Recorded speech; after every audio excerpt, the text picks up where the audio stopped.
मेरा नाम अवनी है। कॉलेज के दिनों में मेरी मुलाकात देव से पहली बार हुई थी। पहले हम दोनों एक दूसरे के सिर्फ दोस्त बने थे। उसके बाद हम दोनों की दोस्ती मोहब्बत में बदलती चली गई। पता नहीं चला कि देव के साथ वक्त कैसे गुजर गया। मैंने अपनी जिंदगी के सुनहरे सपने उसके साथ देखने शुरू कर दिए थे। हम दोनों अक्सर फोन पर अपने फ्यूचर की बातें किया करते थे। पढ़ाई पूरी होने से पहले ही देव ने मेरी फैमिली से मेरा रिश्ता मांग लिया था। यह वक्त जिंदगी का सबसे स्पेशल वक्त था। मैं अपने भैया भाभी और मम्मी के साथ रहा करती थी। मम्मी को तो यह रिश्ता बहुत अच्छा लगा था, लेकिन भाभी इस रिश्ते के खिलाफ थी, क्योंकि भाभी नहीं चाहती थी कि मेरी शादी मेरी पसंद के मुताबिक हो। लेकिन मेरे भैया ने मेरा साथ दिया और पिता बनकर मेरे सर पर हाथ रखा। मेरी शादी की पूरी जिम्मेदारी उठाई और खुशी खुशी मुझे देव के साथ विदा कर दिया। इस तरह हम दोनों हमेशा हमेशा के लिए एक हो गए थे। मैं शादी के बाद जब अपने पति के घर आई तो ऐसा लगा जैसे मेरी जिंदगी पूरी हो गई हो। यहाँ सब लोग बहुत खुश थे और मुझे बहुत इज्जत दिया करते थे। मेरी सास मुझसे बहुत प्यार करती थी। यहाँ की मेरी सास ससुर के अलावा जेठ जेठानी भी थे। ऐसा लगता था जैसे मेरी ख्वाहिश पूरी हो गई हो। शादी के कुछ समय बाद ही ऊपर वाले ने मुझे माँ बनने की खुशी भी दे दी, जिस पर मेरा पति हमेशा मेरा ख्याल रखता था। मुझे सावधानी बरतने के लिए कहता, हर समय मेरे इर्द गिर्द घूमता रहता था। फिर हमारे घर पर एक छोटा सा प्यारा सा बेटा पैदा हुआ, जिससे हमारी खुशियाँ डबल हो गई। एक मासूम सा बेटा जो अपनी छोटी छोटी हरकतों से हमारे दिल को रोशन कर दिया करता था। देव की आंखों में अपने बेटे के लिए बहुत सारी मोहब्बत देखकर मेरा दिल हमेशा भरा पूरा रहता था। हमारे घर में बहुत सारी खुशियाँ आ गई थी। फिर 2 साल बाद मेरी एक बेटी भी जन्म ली। अब मेरे पास एक बेटा और बेटी हो गई थी और किसी भी चीज़ की कमी नहीं थी। बस हम दोनों पति पत्नी चाहते थे कि मेरे पति का कारोबार बहुत अच्छा चले। हम अपने दोनों बच्चों की परवरिश अच्छे से कर रहे थे। पति के सपने बहुत बड़े थे। वह चाहते थे कि अपने बच्चों को दुनिया की सारी खुशी दे, वह सब कुछ दे जिस पर उनका हक था। मुझे याद है कि जब मेरा पति ऑस्ट्रेलिया रवाना हुआ था, तब मैंने अपने दिल को समझाया कि मेरे दिल में सिर्फ अभी भी बेचैनी है। बाद में सब कुछ ठीक हो जाएगा तो शायद यह बेचैनी भी खत्म हो जाएगी। हर शाम में उसकी आवाज़ सुनकर खुद को तसल्ली दिया करती थी कि सब ठीक है। लेकिन वह हमेशा कहा करते थे कि तुम सब्र करो, फिर हम हमेशा एक साथ ही रहा करेंगे। मैंने भी दिल ही दिल में खुद से वादा करती थी कि हर साल में उनका इंतजार करूंगी। मैं नहीं चाहती थी कि जिस घर में कभी हंसी झांक और मोहब्बत के ढेर लगे रहते थे, वह एक दिन उजड़ जाएगा। मैं अपने दोनों बच्चों के साथ खुशी खुशी अपने पति के वापस आने का इंतजार कर रही थी, लेकिन मेरे नसीब में कुछ और ही लिखा जा चुका था। मेरी बर्बादी की शुरुआत हो चुकी थी। देव के ऑस्ट्रेलिया जाने के बाद जिंदगी बहुत बदल गई थी।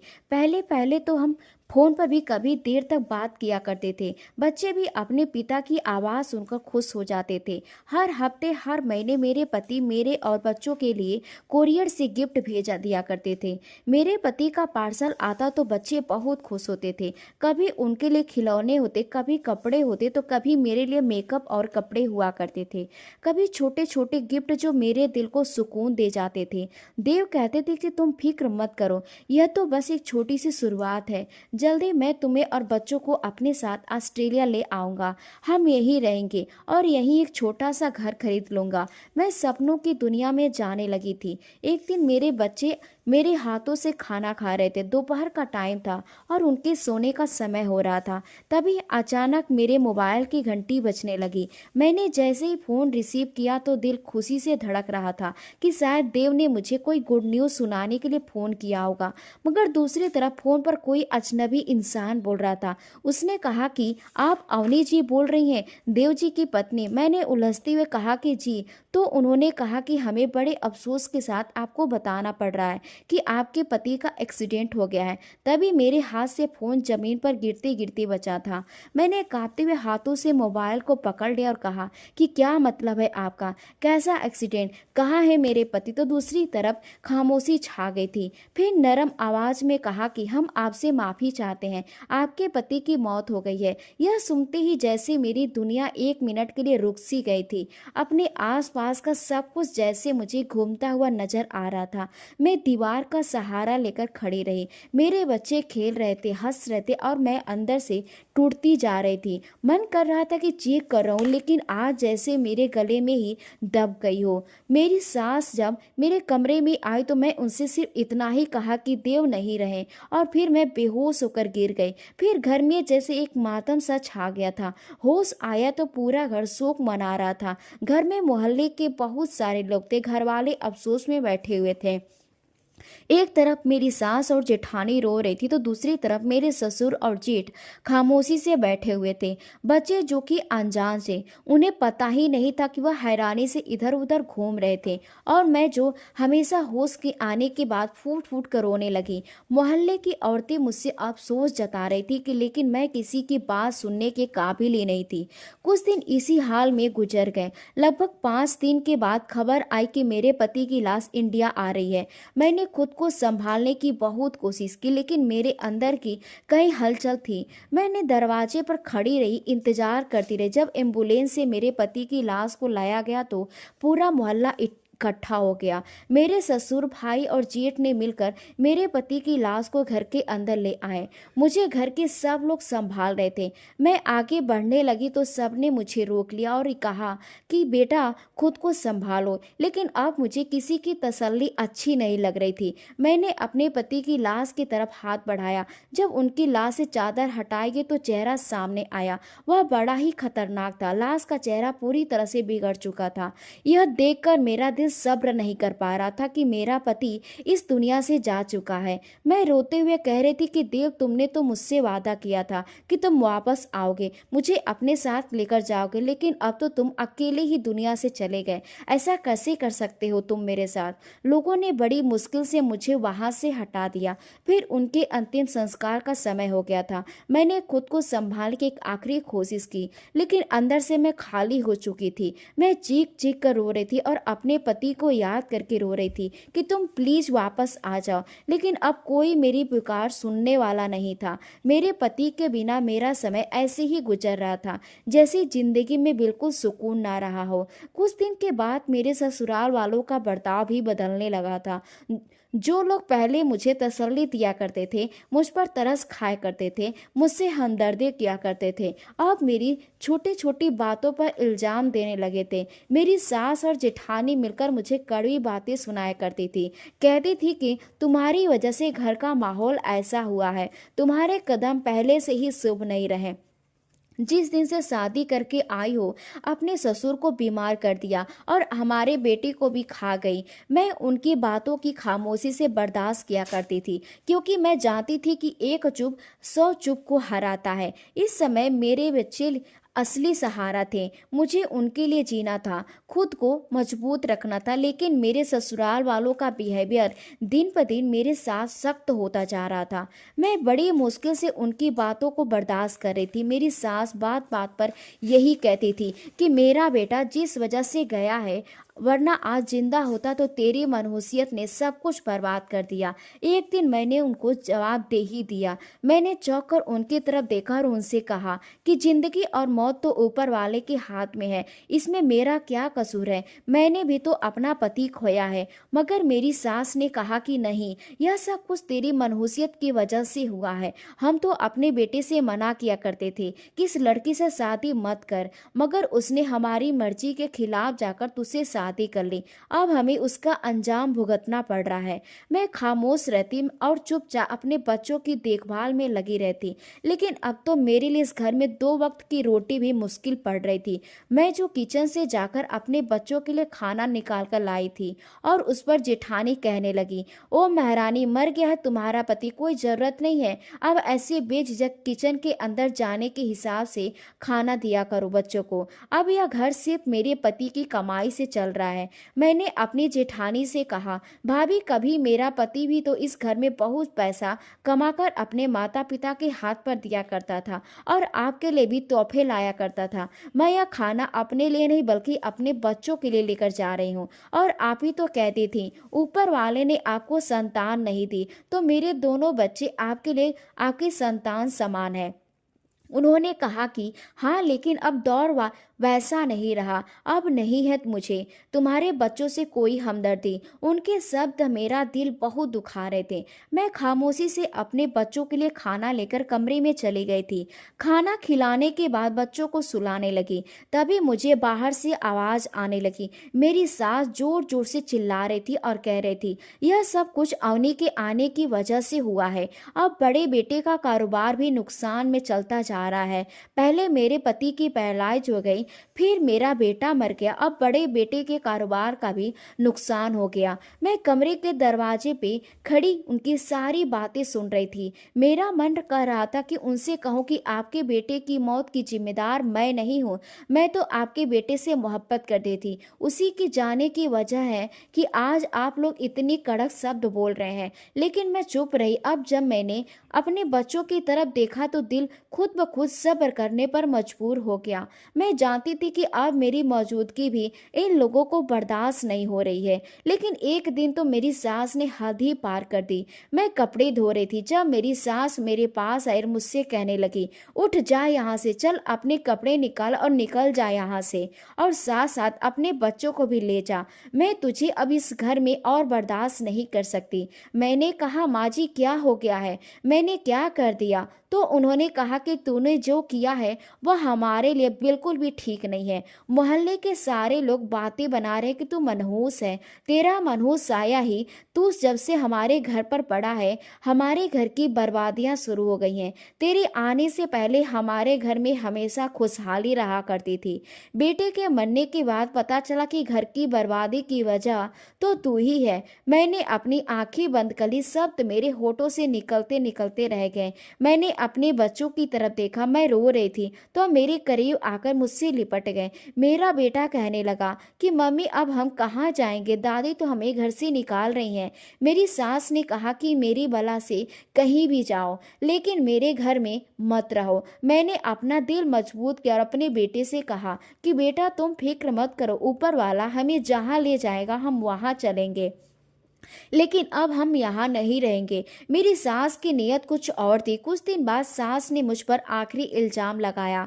एक शाम जब मैं किचन में बर्तन धो रही थी, वो किचन में आई और कहने लगी, चल अपना सामान पैक कर और निकल जा घर से, बस बहुत दिन रहने दिया तुझे इस घर में, अब और नहीं। मैंने उनके आगे हाथ जोड़े और कहा, माँ जी मैं कहाँ जाऊँगी, मेरे पास छोटे छोटे बच्चे हैं। यह बच्चे आपके बेटे के हैं और आप इनको बेसहारा कर रही हैं। मगर उनके दिल में तो रहम की जगह ही नहीं थी। उन्होंने कहा जाती कि यह धक्के मार कर निकालूं, और मैं जानती थी कि यह सब कुछ क्यों हो रहा है। मेरे जेठ का कोई कारोबार नहीं डूब रहा था, बल्कि मेरी जेठानी को अब बर्दाश्त नहीं हो रहा था कि इस घर में अब सिर्फ उसके पति की कमाई आ रही है और उनकी कमाई से मेरे और मेरे बच्चों का भी गुजारा हो। मैंने खामोशी से अपना सामान उठाया, अपने बच्चों को लेकर घर से निकल गई। मोहल्ले के सारे लोग तमाशा देख रहे थे मगर कोई मेरी मदद के लिए नहीं आया। मैंने नजरें झुका ली। अपनी इज्जत, अपनी तकलीफ, अपने सपनों को दिल में दफना कर मैं घर से निकल गई।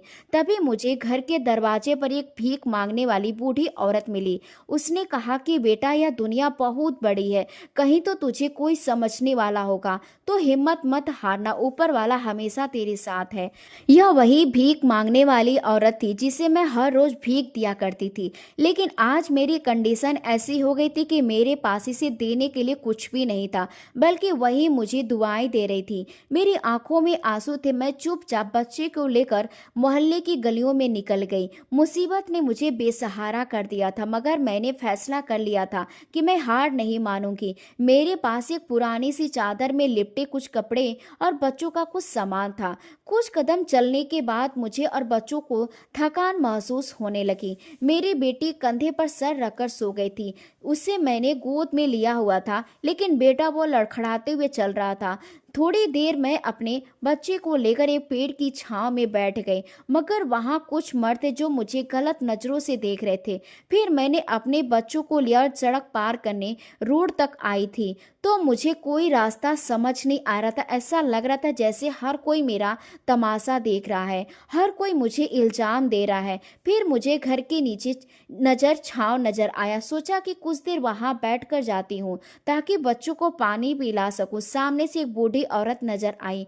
मैंने उम्मीद से उनकी तरफ देखा। फिर जब वह करीब आई तो पता चला कि वह मेरे ससुराल वालों की दूर के रिश्तेदार है। उसने अफसोस के साथ मेरे बच्चों को देखा, उनके सर पर हाथ फेरा, फिर कहने लगी, बेटा मैं तुम्हारी कोई मदद नहीं कर सकती। लोग बातें करेंगे, अपनी इज्जत बचाकर चली जाओ यहाँ से, तुम्हें यहाँ कोई भी जगह नहीं देगा। मैंने धीरे से सर हिला और उनसे शुक्रिया कहा, क्योंकि एक वही औरत थी जिन्होंने मुझसे ठीक से बात की थी, वरना हर कोई मुझे इल्जाम देने की नज़र से देख रहा था।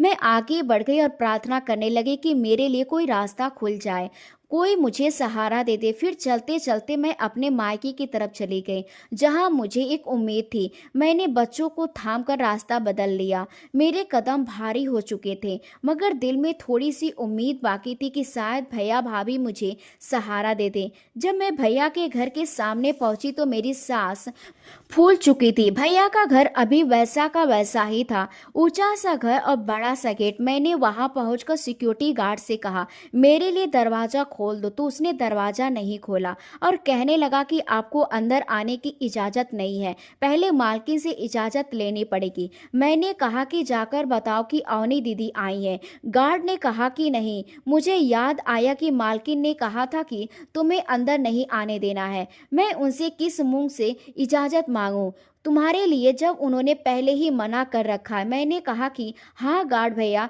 एक बार जाकर बताओ तो सही, मैं तुम्हारे मालकिन की बहन हूँ, मुझे बस एक बार बात करनी है। जाकर अंदर से किसी को भी बुला लो। मेरे बहुत जिद करने के वह अंदर गया। जब वापस आए तो उसकी बात और भी कठोर थी। वह कहने लगा कि मालकिन कहती है कि हमें परेशान मत करो, जाओ यहाँ से। गार्ड की बात सुनकर तो मेरी सांस अटक गई। मुझे अपनी भाभी से ऐसी उम्मीद नहीं थी। इस घर में मैं पली बड़ी थी और आज इसी घर से मुझे निकाला जा रहा था। इस घर के दरवाजे मेरे लिए बंद हो गए थे। मैं काफी देर बाद बाहर गेट पर बैठी रही, अपने बच्चों को सीने से लगाकर और रोकर प्रार्थना करती रही, कोई मुझे अपने घर में जगह दे दे। मैं अपने बच्चों को लेकर ऐसे दर दर भटकती नहीं रह सकती। थोड़ी देर के बाद भाभी खुद गेट पर आई और कहने लगी, अरे तुम अभी तक यहीं बैठी हो? मुझे तो लगा कि चली गई होगी। वापस चली जाओ यहाँ से। यह बेइज्जती कराने का बहुत शौक है तुम्हें। पहले ही तुम्हारी बूढ़ी माँ को हम समझ रहे हैं, अब तुम भी यहाँ आकर हमारा चैन सुकून बर्बाद कर दो। निकल जाओ यहाँ से, यहाँ तुम्हारी कोई जगह नहीं है। मैंने कहा, भाभी मैं आपके आगे हाथ जोड़ती हूँ, भाभी मुझे प्लीज जगह दे दो, मैं अपने बच्चों को लेकर कहाँ जाऊंगी। भाभी ने कहा कि नहीं जाती हो या गार्ड से कहकर धक्के मार कर निकलवाऊं। मेरी आंखों में आंसू आ गए और मैंने बड़ी मुश्किल से खुद पर कंट्रोल किया। तभी अंदर से धीमी आवाज आई कि बहू कौन है दरवाजे पर। भाभी ने कहा कि कोई नहीं माँ जी, बस एक भीख मांगने वाली औरत है, आप परेशान ना हो। भाभी ने एक ही झटके से दरवाजा बंद कर दिया और मैं वहां जमकर खड़ी हो गई थी। रोती रही, खामोश रही, लेकिन किसी ने कुछ नहीं कहा। मेरे बच्चे भूख से बिलख रहे थे। मैंने अपनी बेटी का सर सहलाते हुए कहा कि बेटा सब्र करो, कोई ना कोई रास्ता जरूर निकल आएगा। काफी देर तक मैं अपने घर के दरवाजे बैठी ही रही। फिर मैंने एक नज़र अपने पूरे घर पर डाली और आंखों में आंसू लेकर वहां से अपने बच्चों को लेकर इधर उधर भटकती रही। मेरे अपनों ने ही मेरा साथ नहीं दिया था तो गैर क्या देंगे। सड़क पर निकली तो कोई मंजिल नहीं थी, ना कोई रास्ता, बस बच्चों का हाथ था। मैं आगे बढ़ती जा रही थी, हर कदम मेरे भरोसों को तोड़ रहा था, हर लम्हा मेरी हिम्मत को आजमा रहा था। एक मोड़ पर एक पुरानी दुकान नजर आई। दुकान के आगे 2 कुर्सियां और एक टेबल रखी हुई थी। सोचा कि बच्चे को लेकर यहाँ बैठ जाती हूँ, थोड़ी देर छांव मिल जाएगी और आराम भी मिल जाएगा। वहां बैठते ही दुकानदार पास आया और कहने लगा, चलो हटो यहाँ से जाओ। मैंने कहा, भैया आपको तो बहुत बड़ी दुकान है, 1-2 चीज के पैकेट दे दो, मेरे बच्चों का पेट भर जाएगा, मेरे बच्चे सुबह से भूखे हैं। मगर उसने साफ इनकार कर दिया और कहा कि नहीं है तुम्हारे लिए कुछ भी यहाँ। यहाँ से जगह खाली करो। मैं खामोशी से उठी और वहाँ से भी उठकर आ गई। उस दुकानदार ने मुझे और मेरे बच्चों को वहाँ 5 मिनट भी टिकने नहीं दिया। अब रात होने लगी तो मैंने फैसला किया कि अब मैं किसी पर भरोसा नहीं करूंगी। अपने बच्चों के लिए खुद रास्ता बनाऊंगी, चाहे कितनी भी ठोकर क्यों नहीं खानी पड़े। आज मुझे सच्चाई का सबसे बड़ा सबक मिला था कि जब वक्त बदलता है तो सारे रिश्ते और सारे चेहरे भी बदल जाते हैं। वह अपने जो कभी हमारे खास हुआ करते थे, वह वक्त बदलने पर सबसे पहले अपनी असलियत दिखाते हैं। सूरज जलने लगा था। मुझे एक अजीब सी बेचैनी होने लगी थी। मैं अपने दोनों बच्चों को लेकर सड़क पर एक तरफ पुरानी सी बेंच के पास आकर बैठ गई। बेटा मेरे कंधों से लग रहा था, बेटी मेरी गोद में बैठी सो चुकी थी। मेरे दोनों बच्चों को बहुत भूख लग रही थी। तभी सामने मेरी एक नज़र एक ठेले वाले पर गई जिसके पास पकोड़े और समोसे थे। तेज खुशबू से मेरे बच्चों की आंखें खुलकर उसकी भूख और ज्यादा बढ़ गई। बेटी ने मेरा दुपट्टा खींचा और कहने लगी, माँ खाना लेकर आओ ना, बहुत भूख लगी है। मैंने झुकी हुई नजरों से उसे देखा। उसकी आंखों में एक उम्मीद थी कि जो मेरे दिल में चुभ रही थी। मेरे पास कुछ पैसे पड़े हुए थे, लगभग 50 रुपए थे। मैं इस ठेले वाले के पास गई तो उसने मुझे 30 रुपए के 3 समोसे और 20 रुपए की पकौड़ियाँ दे दी, जिन्हें देकर मैं बहुत खुश हुई थी क्योंकि इससे मेरे बच्चों का पेट भर सकता था। जैसे मैं उन्हें लेकर बेंच पर आई तो मेरे बच्चों ने ऐसे बिलक बिलक कर खाया जैसे ना जाने कब से भूखे थे। हालांकि मैंने एक दो पकड़ी खाई और बच्चों से कहा कि यह सब तुम्हारे लिए है, तुम लोग पेट भर के खा लो। अब तो मैं इनको खाना खिला चुकी थी, मगर आगे कैसे और किस तरह इनका पेट भरूंगी मैं नहीं जानती थी। बच्चों के चेहरे पर मुस्कुराहट देखकर मेरे दिल को तसल्ली आ गई थी। रात गहरी होने लगी, दुकान भी बंद होने लगी थी। लोग अपने अपने घरों को जा रहे थे। वह वही वही उसी बेंच पर बैठी हुई थी। थोड़ी देर के बाद एक पुलिस की गाड़ी आकर रुकी। एक हवलदार उतरा, हमारे पास आया, सख्त शब्दों में कहा, मैडम यहाँ से उठो, यहाँ बैठने की परमिशन नहीं है, हटो यहाँ से। मैंने रिक्वेस्ट करते हुए कहा कि सर रात गुजारने के लिए हमें यहाँ बैठने दीजिए, सुबह हम यहाँ से चले जाएंगे। लेकिन हवलदार ने कहा कि नहीं, ऐसे अगर सबको यहाँ रहने देंगे तो सड़क भर जाएगी, चलो जाओ यहाँ से। मेरे पास अब कोई दूसरा रास्ता नहीं था। मैंने अपने बेटे को उठाया और छोटी बेटी को गोद में लिया, फिर सड़क पर चलना शुरू कर दिया। सड़क सुनसान थी, मेरे लिए हर कदम भारी होता जा रहा था। फिर दूर मुझे कोने में एक मजदूर बैठे हुए नजर आए। मैंने सोचा कि शायद वहाँ कुछ देर साया मिल जाएगा। वहाँ जाकर एक कोने में अपने बच्चों को लेकर बैठ गई थी। मजदूर ने एक नज़र मुझे देखा, फिर अपनी बातों में बिजी हो गया। एक बूढ़े आदमी ने तरस खाकर एक पुरानी सी दरी हमारी तरफ फेंकी और कहने लगा, लो बहन, अपने बच्चों को इस पर बैठा लो, जमीन ठंडी है। मैंने उसका शुक्रिया अदा किया और दरी बिछाकर बच्चों को सुला दिया।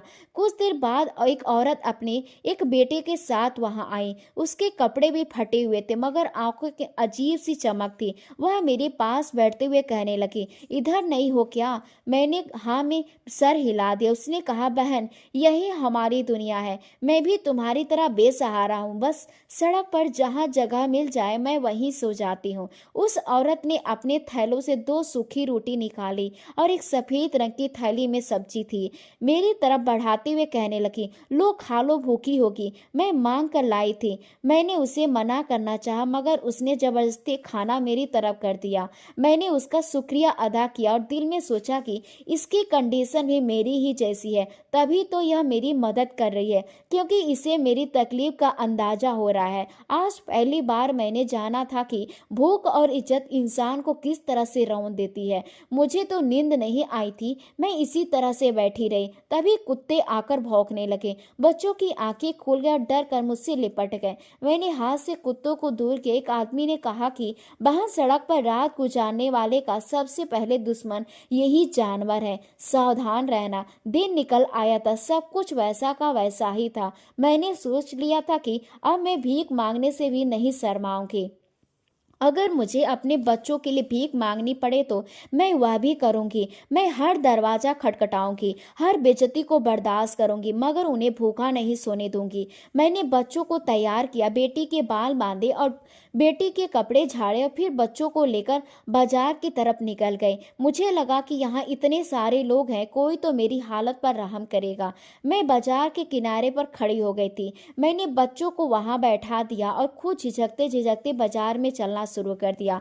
किसी ने नजर उठाकर भी नहीं देखा। कोई खाली हाथ लौटा देता तो कोई न 1 या 2 रुपए सिक्के दे देता। और एक औरत ने तो कहा कि अच्छी खासी जवान औरत है, देखो तो भीख मांग रही है। इतना नहीं हो सका कि कोई काम ढूंढ ले, बस लोगों को बहाना चाहिए भीख मांगने का। उसकी बात सुनकर मैं खामोश रही, क्योंकि मेरा दिल अब मजबूत हो चुका था। दिल ढलने लगा। जितने पैसे इकट्ठे हुए उनसे 2 वक्त की रोटी का बंदोबस्त कर लिया और बच्चों ने पेट भर खाना खाते मुस्कुराकर मेरी तरफ देखा। उसी लम्हे ने मेरी सारी थकान उतार दी। इसी तरह मैं हर दिन बाजार में जाने लगी। कई दिन हो गए थे, अब तो वहां के दुकानदार और कस्टमर भी मेरे बच्चे सहित मुझे पहचानने लगे थे। सुबह सवेरे जब बाजार खुलता तो मैं बच्चों को साथ लेकर एक तरफ बैठ जाती और अपनी नज़र जमीन की तरफ झुकाकर उनके आगे हाथ फैला दिया करती थी। कुछ लोग बिजी होते थे तो मुझे नज़रअंदाज कर दिया करते थे, तो कुछ पैसे देकर चले जाते थे और कुछ ताने दिया करते थे। मुझ में इतना हौसला आ चुका था कि लोगों की बातों से अब मुझे कोई फर्क नहीं पड़ता था। बच्चों की भूख और मजबूरी मेरी जुबान को बंद कर चुकी थी। धूप तेज हो रही थी। बेटी को प्यास लगने लगी तो उसने पानी मांगा। मैंने इधर उधर पानी की तलाश की, तभी एक ठेले पर मुझे कोल्ड ड्रिंक, पानी और शरबत बिकता हुआ नजर आया। मैंने अपने थैले में हाथ डाला जिसे मैं भीख के पैसे इकट्ठे कर लिया करती थी। उसमें कुछ बचे हुए पैसे थे। हिचकते हुए मैंने एक पानी की बोतल खरीद ली। मेरे दोनों बच्चों ने पानी ऐसे पिया जैसे वह कई दिनों से प्यासे हो। बाजार में एक जगह छोटा सा ढाबा था। कभी कभी वहाँ के नौकर बचा हुआ खाना मुझे दे दिया करते थे। मैं दिल ही दिल में उनका शुक्रगुजार थी। एक दिन ढाबे के मालिक ने मुझे अपने पास बुलाया और कहने लगा, देखो बहन, यह जगह सड़क के किनारे है, यहाँ से जाओ, कस्टमर परेशान होते हैं। मैंने हाथ जोड़कर कहा कि साहब, मैं किसी के सामने बैठकर भीख नहीं मांगती, बस एक कोने में बैठ जाऊंगी। मगर उसने जब सख्ती से कहा कि बात को समझो वरना पुलिस को बुला लूंगा। मैंने खामोशी से अपने बच्चों को उठाया और बाजार के दूसरे रास्तों पर जाकर बैठ गए। हर जगह हर इंसान का दिल इतना बड़ा नहीं होता कि वह हम पर रहम करे। एक दिन एक अमीर औरत के बच्चे ने मुझे भीख के पैसे दिए तो उसका हाथ मेरे हाथ से टच हो गया। उस औरत ने अपने बेटे को डांट लगाई और कहने लगी कि तुमसे कहा था ना कि दूर से पैसे देना, यह लोग गंदे होते हैं, इनसे बीमारियां हो जाती हैं।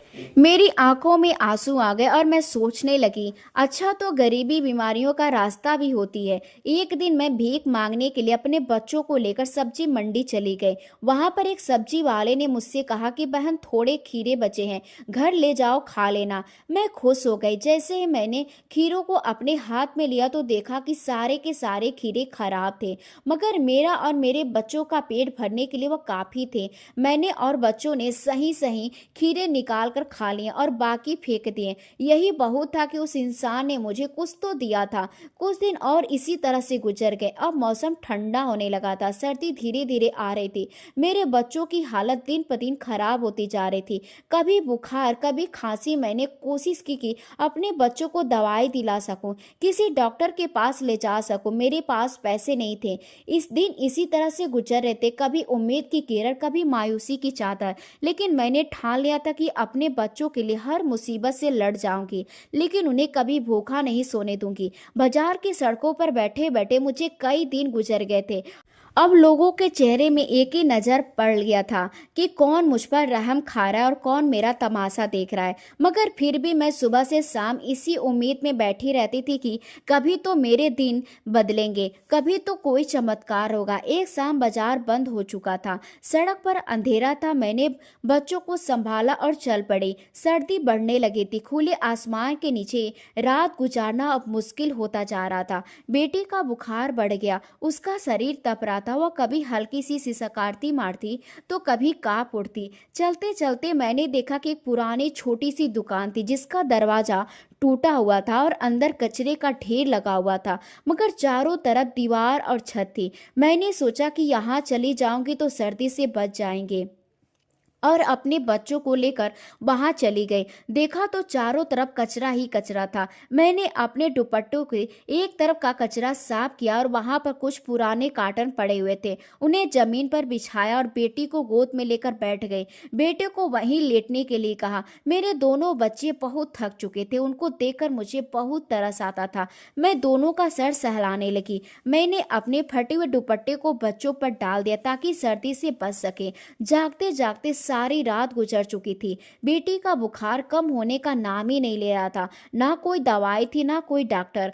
कई बार सोचा कि बेटी को किसी अस्पताल के सामने लेकर बैठ जाऊं, मगर बिना पैसों के मुझे वहां से भी भगा दिया जाएगा। मैं जानती थी कि जैसे ही सूरज निकला तो बेटे ने रोना शुरू कर दिया। माँ, भूख लग रही है। मैंने अपनी खाली झोली की तरफ देखा। मेरे पास आज पैसे नहीं थे, क्योंकि सारा दिन जो मैं भीख मांगा करती थी, रात को उन्हीं पैसों से बच्चों को खाना खिला दिया करती थी। मैंने अपने बेटे को प्यार से समझाया और कहा कि बेटा, तुमसे वादा करती हूँ कि कहीं थोड़ी देर रुक जाओ, कुछ अच्छा खाने को मिलेगा। उसके अंदर उम्मीद जागने लगी, मगर वह नहीं जानता था कि मैं सिर्फ उसे तसल्ली दे रही थी। मैंने फैसला कर लिया था कि कुछ ना कुछ कमा कर लाना है। मैंने बच्चों को वहीं छोड़कर पास के दुकानें और होटल में मांगने के लिए चली गई।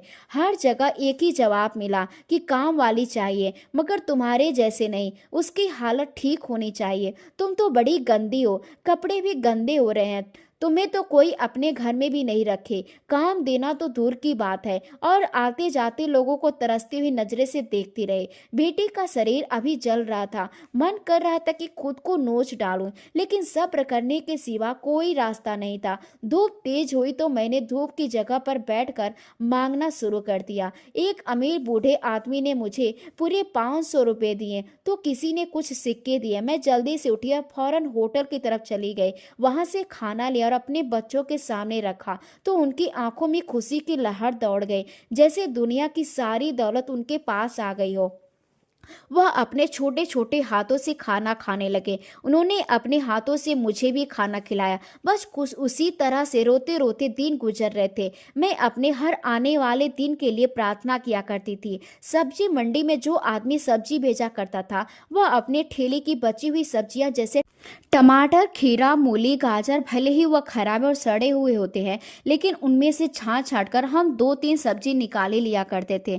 बची हुई मुझे वह दे दिया करता था, जो मैं खाती और बच्चों को भी खिलाकर उनका शुक्रिया अदा किया करती थी। मेरे बच्चे जो भी मिल जाता उसे मजे से खा लिया करते थे, लेकिन जब मैं सड़क के किनारे बैठ जाती तो वह आते जाते लोगों को हसरत भरी नजरों से देखते थे, लेकिन मैं जल्दी से उनका ध्यान हटाने की कोशिश करती थी। मैं कहती थी कि देखो बेटा, एक दिन हम भी इसी तरह से बड़ी सी गाड़ी में बैठेंगे। दिन गुजरते जा रहे थे भी, मेरी बेटी की हालत बिगड़ती जा रही थी। एक दिन अचानक वह बेहोश हो गई। मैं घबराकर उसे उठाकर पास के मेडिकल की तरफ भागी। वहां मेडिकल वाले ने मेरी बेटी की तरफ देखा और उसे अपने अंदाजे से दवाई दे दी। फिर कहने लगा कि वैसे तो आपकी बेटी को ड्रीप की जरूरत है, लेकिन मैं ऐसे ही दवाई दे देता हूँ। उसने पैसे मांगे तो मैंने कहा कि भैया, मेरे पास पैसे नहीं है, मुझ पर रहम करो। मैं आपके आगे हाथ जोड़ती हूँ, मेरे बेटी का इलाज नहीं हो सकता, ना मेरे पैसे हैं, यह दवाई दे दो। मैं सारी जिंदगी आपकी एहसान नहीं भूलूंगी। उसने कहा कि चलो बहन, ठीक है, ले जाओ।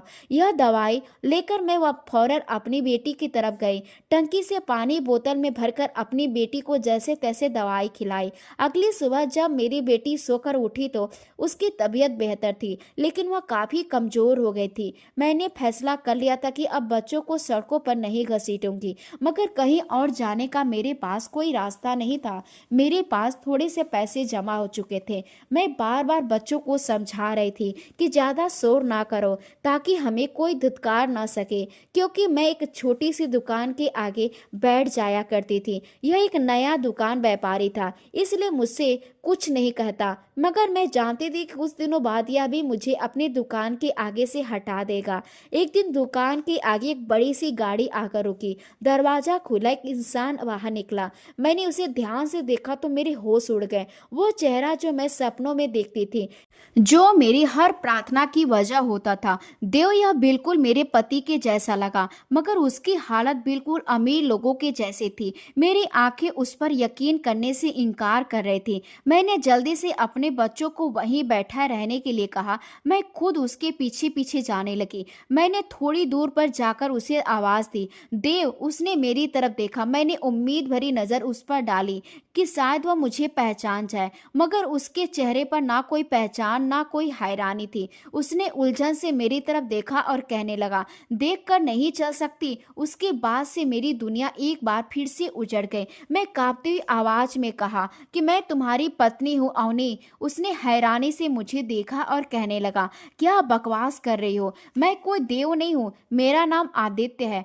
मैं उसकी आंखों में झांकने की कोशिश की, जैसे वहां कहीं और कोई सच छुपा रहा हो। मैंने उसे इशारा करते हुए कहा कि देखो, वहां जमीन पर तुम्हारे बच्चे बैठे हुए हैं। उसने गाड़ी की तरफ कदम बढ़ाए और कहा कि जाओ, यहाँ से तमाशा करने की जरूरत नहीं है। मैं उसके पीछे पीछे चलने लगी, लेकिन उसने मेरी तरफ पलट कर भी नहीं देखा। मैं चीखने लगी, चिल्लाने लगी, मगर उसने मेरी एक ना सुनी। आसपास के लोग मुझे देखकर बातें कर रहे थे कि पागल हो गई है। मैं उस गाड़ी को जाते हुए देख रही थी, जो अब काफी दूर जा चुकी थी, लेकिन मेरा दिल वहीं अटका हुआ था। मैं वापस बच्चों के पास आई और उनकी तरफ टूटी फूटी नजरों से देखा। अगले दिन मेरे दिल में एक अजीब सी बेचैनी थी। मैं उसी जगह वापस आ गई और शायद वह फिर आए, मुझे उसका कोई सुराग मिले। कुछ देर के बाद सच में वही गाड़ी दोबारा आई। मेरा दिल जोर जोर से धड़कने लगा। मैंने अपनी जगह से उठकर सड़क के किनारे खड़े होने की हिम्मत की। फिर से वही आदमी गाड़ी से उतरा। आज उसने मुझे देखा तो कुछ समय के लिए रुका। मैं सही मौका देखकर तेजी से उसके करीब गई और कहने लगी, देव प्लीज मेरी बात तो सुनो। वह तेज आवाज में कहने लगा कि कितनी बार कह चुका, मैं तुम्हें नहीं जानता, दफा हो जाओ यहाँ से। मैंने उसका गिरबान पकड़ लिया और कहा कि अगर तुम देव नहीं हो तो फिर तुम्हारी आंखें क्यों ऐसी हैं, तुम्हारी आवाज क्यों वैसी है? मेरा हाथ झटक कर पीछे हटा और गाड़ी में बैठते हुए कहने लगा, पागल औरत, मेरा पीछा छोड़ दो। उसकी गाड़ी तेज रफ्तार से वहां से चली गई और मैं वहां खड़ी रही, रोते उसे जाते हुए देखते रह गई। सोचती रही कि वह मुझे क्यों नहीं पहचानता। अगर वह मेरा पति नहीं तो क्यों बार बार मेरा उसे टकराव हो रहा है। अगले कुछ दिन तक वह नहीं आया, लेकिन मैं वहीं भीख मांगती रही, उसका इंतजार करती रही। फिर कुछ समय के बाद फिर से मैंने एक चमचमाती हुई गाड़ी को देखा। हर अजनबी चेहरे में मैं अपने पति को तलाश किया करती थी। वह मेरा ही पति था, बिल्कुल वैसा ही चेहरा, जैसा बिल्कुल वैसा ही आवाज। अपने पति को देखने के बाद मेरा दिल चैन नहीं लेने दे रहा था। मैं जानती थी कि जो मैं देख रही हूँ वह कोई झूठ नहीं है, मगर उसका इनकार मुझे अंदर से तोड़ रहा था।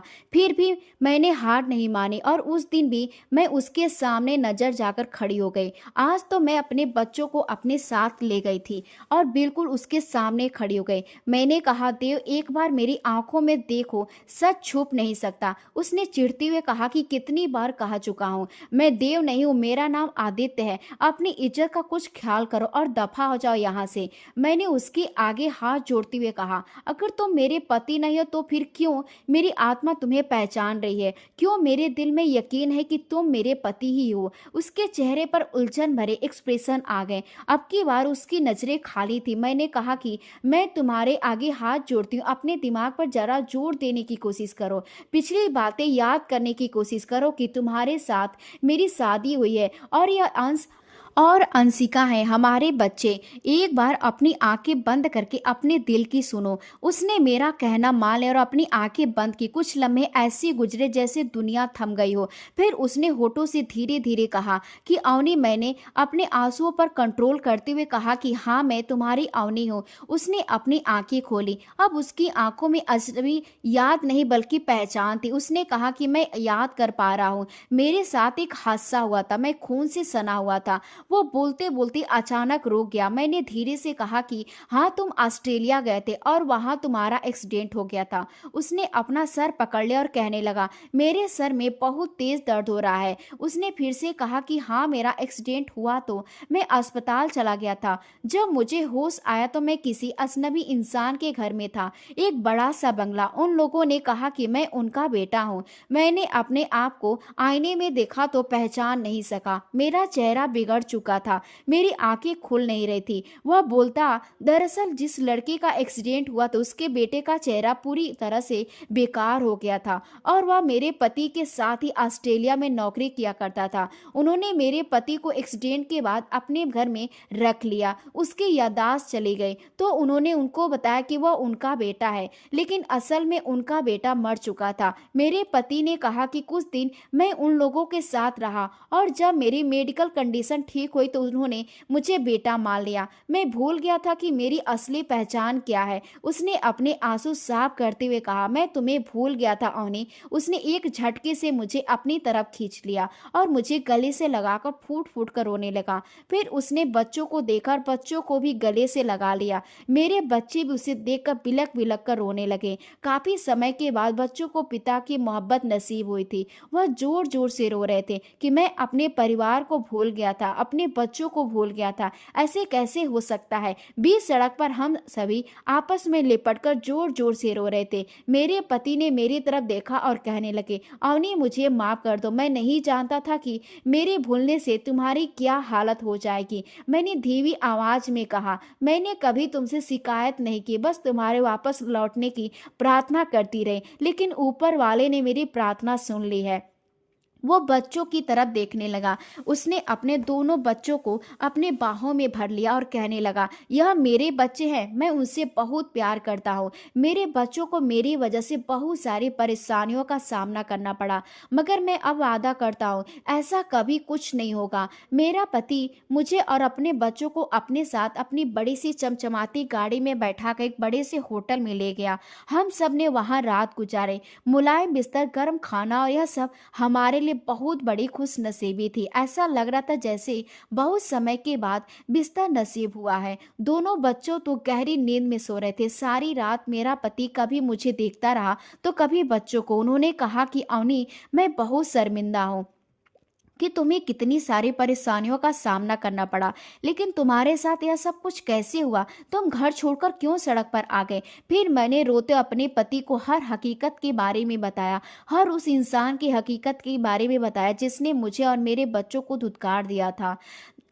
लोगों की हकीकत सुनकर मेरे पति को बहुत गुस्सा आया। अगला दिन निकला तो उन्होंने सबसे पहले मुझ पर और बच्चों को नए कपड़े दिलवाए और हमारी हालत ठीक करवाई। उसके बाद हमें पेट भर के खाना खिलाया और फिर अपने माता पिता के घर ले गए। जब उन्होंने दरवाजा बजाया तो दरवाजा उनके पिता ने खोला था। उन्होंने एक जोर चीख मारी, मेरा बेटा देव, अरे सुनती हो, देखो कौन आया है। देखा, मेरा बेटा जिंदा है। घर में एक अजीब सा शोर मच गया। मेरी सास, जेठानी और जेठ दौड़ते हुए दरवाजे पर आए। उन्होंने जब देव को जिंदा देखा तो जल्दी से उसने गले लगने के लिए आगे की तरफ बढ़े। मेरा पति 2 कदम पीछे हट गया और कहने लगा, आप लोग मेरे अपने नहीं हो सकते। आखिर किस हक से आप मुझे गले लगाने के लिए आ रहे हैं? मैं आप लोगों को नहीं जानता। आप लोगों ने मेरी पत्नी और बच्चों को भीख मांगने पर मजबूर कर दिया, मेरी मौत का जिम्मेदार ठहराया। मैं आप लोगों को कभी माफ नहीं करूंगा। जिस तरह से मैं आपके लिए मर गया था उसी तरह से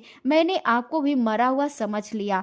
मुझे नहीं पता था कि आप लोगों को मेरी पत्नी और बच्चों से इतनी नफरत है। यह तो अच्छा हुआ कि सच में मैं नहीं मरा, सिर्फ मेरा एक्सीडेंट हुआ था और मेरी याददाश्त चली गई थी। इतने पर ही आपने मेरे बच्चों और मेरी पत्नी की जिंदगी खराब कर दी। मैं आप लोगों को समझाने आया हूँ कि मेरा आपसे कोई संबंध नहीं है। मेरी पत्नी और बच्चों को समझ नहीं सकते, मैं भी उनको नहीं समझूंगा। आप लोग समझ लीजिए कि आपका बेटा अभी भी मरा हुआ है। इतना कहकर वह मेरा हाथ पकड़कर आगे बढ़ने लगा। जब मेरी सास ने रोते हुए कहा कि बेटा, हमने तो यह सब कुछ गुस्से में कहा था, हमें क्या पता था कि तुम जिंदा हो। मेरे पति ने पलटकर अपनी माँ को जवाब दिया, माँ, क्योंकि आपने ठान लिया था कि आपका बेटा मर गया है तो उसकी पत्नी और बच्चे हम पर बोझ हैं। आपने मेरे मरते उनको घर से बेघर कर दिया। गुस्से में जब आप इन लोगों को बेसहारा कर सकती हैं तो मैं भी आप लोग के सारे संबंध खत्म कर सकता हूँ। मेरे ससुराल वाले बहुत शर्मिंदा हो रहे थे। वह मेरे पति को रोकते रह गए, लेकिन मेरे पति ने पीछे पलटकर नहीं देखा और वह उनसे सारे संबंध खत्म करके फिर मुझे मेरे मायके की तरफ लेकर गए, जहां उन्होंने मेरे भैया भाभी से बात की और उनसे कहा कि आज से आप लोगों का संबंध हमसे पूरी तरह से खत्म होता है, क्योंकि आप लोगों ने मेरी पत्नी को अपने घर में जगह नहीं दी। हालांकि उसने इसी घर में जन्म लिया था। यह घर जितना आपका है उतना उसका भी है। इस पर मेरी भाभी कहने लगी, हमें क्या पता था कि तुम जिंदा हो। अगर ऐसा पता होता तो इसे जगह दे देते। मेरे पति ने उनको भी खरी खोटी सुनाई और कहा कि अब मैं आ गया हूँ अपने बच्चों और अपनी पत्नी की देखभाल करने के लिए। अब मुझे किसी की कोई जरूरत नहीं है। अब मैं इनको कभी भी जिंदगी की मुश्किलों से लड़ने नहीं दूंगा। मेरे पति मेरा हाथ पकड़कर मुझे और बच्चों को एक बड़े से घर में लेकर आ गए थे।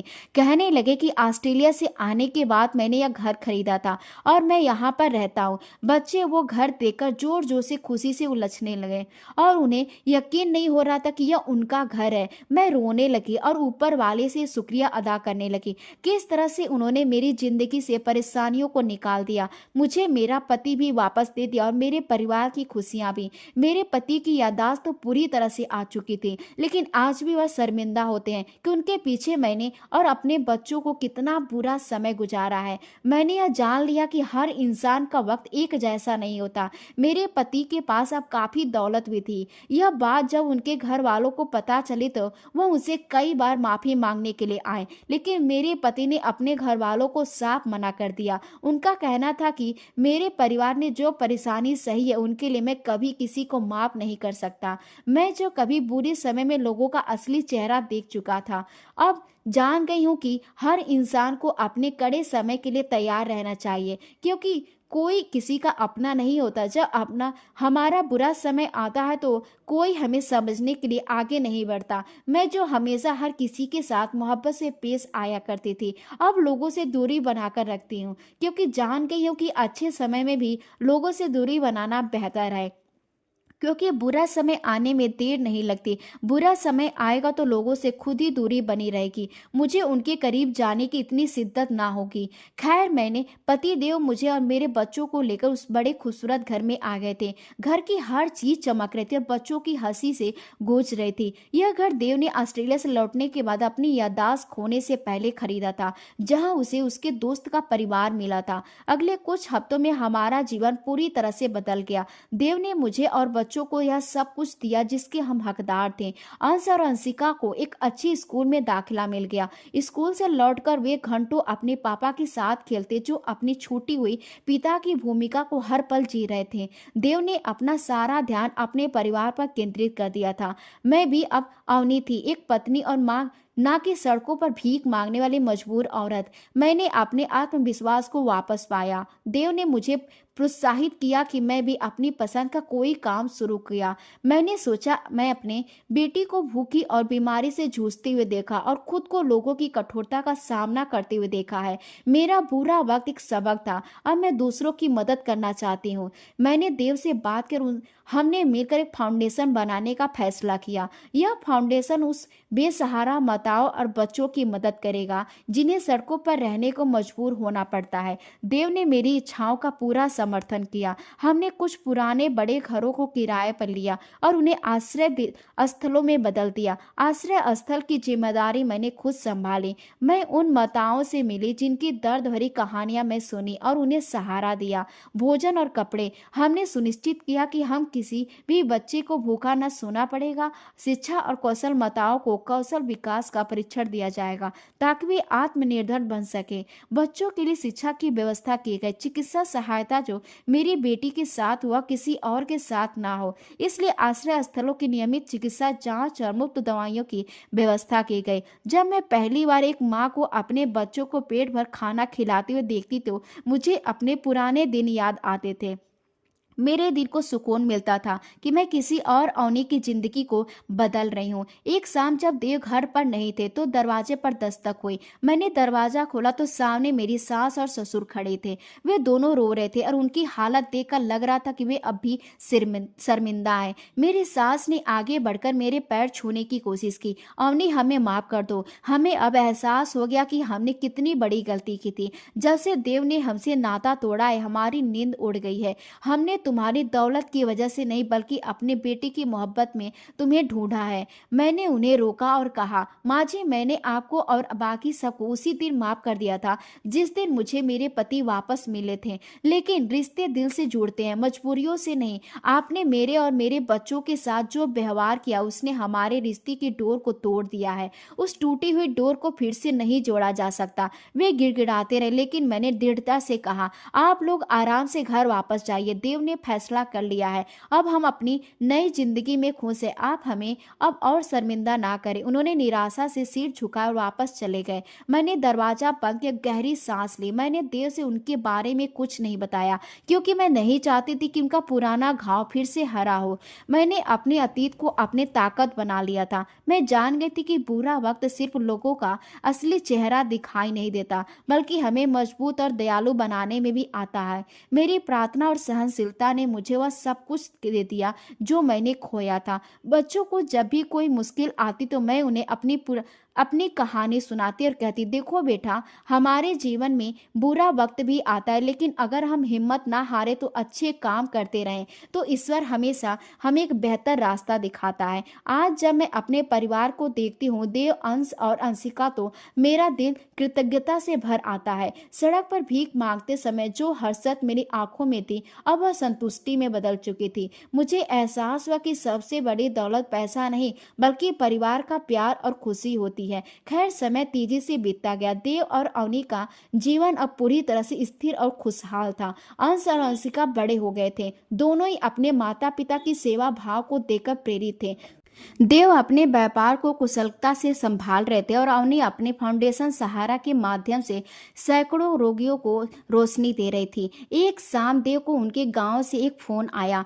फोन पर उनके भाई थे। भाभी की आवाज में डर और अपराध बोध था। उन्होंने बताया कि गांव में उनकी फसल बर्बाद हो गई है और उनके पति अवनी के भाई को एक बड़ी बीमारी ने घेर लिया। उनके पास इलाज के लिए पैसे नहीं थे। अवनी को लगा कि यह कर्म का चक्र है। उसके भाई और भाभी ने बुरे वक्त में उसे घर से निकाल दिया था और आज वे खुद बुरी स्थिति में थे। देव ने अवनी को तरफ देखा। अवनी ने शांत आवाज में कहा, देव, चाहे जो भी हुआ वो मेरा भाई है और हमने बुरे वक्त में लोगों की मदद करना सीखा है, उन्हें सजा देना नहीं। अगले दिन देव और अवनी गांव पहुंचे। अवनी के भाई भाभी उन्हें देखकर शर्म और हैरानी से भर गए। वे देव और अवनी के पैरों में गिर पड़े और रोते हुए माफी मांगने लगे। देव ने उन्हें उठाया और कहा, हम यहाँ पुरानी बातें याद करने नहीं आए हैं, हम आपकी मदद करने आए हैं। देव ने भाभी को पैसे दे दिए और सुनिश्चित किया कि अवनी के भाई का इलाज सबसे अच्छे अस्पताल में हो। उन्होंने उनके खेत में नई फसल के लिए भी मदद की व्यवस्था की। यह देखकर अवनी के भाई और भाभी की आंखों में पश्चाताप और कृतज्ञता के आंसू थे। उन्होंने पहली बार महसूस किया कि सच्ची दौलत क्या होती है। अवनी का फाउंडेशन सहारा अब सिर्फ एक आश्रय स्थल नहीं रह गया था बल्कि एक उदाहरण बन चुका था। एक दिन अवनी को एक राष्ट्रीय पुरस्कार से सम्मानित किया गया। पुरस्कार समारोह में देव, अंश और अंशिका गर्व से खड़े रहे। जब अवनी मंच पर आई तो उन्होंने माइक पर कहा, मेरा जीवन दो हिस्सों में बटा है, अंधेरा और रोशनी। मैंने गरीबी, अपमान और अकेलेपन का सामना किया। जब लोग मुझे गंदी कहकर दुत्कारते थे तो मैंने सोचा था कि मेरी कहानी यहीं खत्म हो जाएगी, मगर मेरे पतिदेव के पास वापस आने से मेरी जिंदगी में नई सुबह आई। यह पुरस्कार सिर्फ मेरा नहीं है, यह उन सभी अवनी और उनके बच्चों का है जो आज भी सड़कों पर संघर्ष कर रहे हैं। मेरी कहानी यह सिखाती है कि जब सारे दरवाजे बंद हो जाते हैं तो ऊपर वाले का एक दरवाजा हमेशा खुला रहता है। उस दिन देव के घर पर आकर अवनी का हाथ पकड़ा और कहा, अवनी, आज मैं बहुत शर्मिंदा हूँ मगर तुमसे ज्यादा मैं खुद पर गर्व करता हूँ। तुमने उस अंधेरे को अपनी रोशनी बना लिया। अवनी ने मुस्कुराते हुए कहा, देव, बुरा समय मेरे लिए शिक्षक था। उसने मुझे सिखाया कि दुनिया में कोई किसी का अपना नहीं होता, पर यह भी सिखाया कि हम खुद दूसरों के लिए अपने बन सकते हैं। उनका जीवन अब प्रेम, सम्मान और सेवा पर आधारित साबित था। वे दोनों यह जान चुके थे कि जीवन में सबसे बड़ी जीत तब होती है जब आप अपने दर्द को किसी और की मुकाम में बदल देते हैं। जीवन में बुरा वक्त आता है तो वे लोगों के असली चेहरे दिखाता है, लेकिन हम मजबूत बनाने और दूसरों की मदद करने का मौका भी देते हैं। जब आपके पास खोने के लिए कुछ भी ना हो, तब भी आपके पास उम्मीद बाकी रहती है। सच्ची दौलत पैसे से नहीं, बल्कि मुश्किल वक्त में इंसानियत बनाए रखने और अपने संघर्ष को दूसरी के लिए प्रेरणा बनाने में है। दोस्तों, उम्मीद करती हूँ आपको हमारी कहानी पसंद आई होगी। कहानी पसंद आई है तो वीडियो को लाइक करें, चैनल पर नए हैं तो चैनल को सब्सक्राइब करें और हाँ, नोटिफिकेशन बेल को जरूर दबाएं ताकि अगली अपडेट सबसे पहले आपको मिले। धन्यवाद।